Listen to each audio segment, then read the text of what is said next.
அண்மை செய்தியை பார்த்து வருகிறோம். கத்திக்குத்திற்கு ஆளான மருத்துவர் பாலாஜியின் உடல்நிலையில் நல்ல முன்னேற்றம் இருப்பதாக தற்போது செய்தி வெளிவந்திருக்கிறது. இது தொடர்பான கூடுதல் விவரங்களை செய்தியாளர் ரகுவரனிடம் கேட்கலாம். ரகுவரன், முழுமையான விவரங்கள்.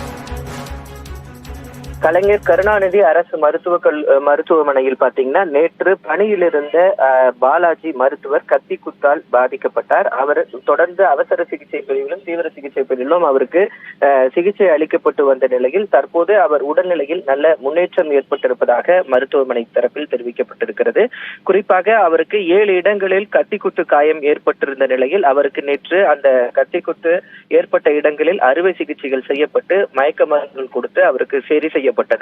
இந்த நிலையில் நேற்று மாலையே அவர் அந்த மயக்கத்திலிருந்து வெளியே வந்து உடல்நிலை சற்று தேறியிருந்த நிலையில் இன்று அவரது உடல்நிலையில் நல்ல முன்னேற்றம் ஏற்பட்டிருப்பதாக தெரிவிக்கப்பட்டிருக்கிறது. அது மட்டும் இல்லாமல் சாதாரண உணவு வகைகளை அவர் எடுத்துக்கொள்ள தொடங்கி இருக்கிறார். ஏற்கனவே அவர் இதயவியல் பாதிப்பு ஏற்பட்டிருப்பதன் காரணமாக அவருக்கு இதயவியல் சிறப்பு மருத்துவ குழுவினரும் அவரை பரிசோதனை செஞ்சிருக்கிறாங்க.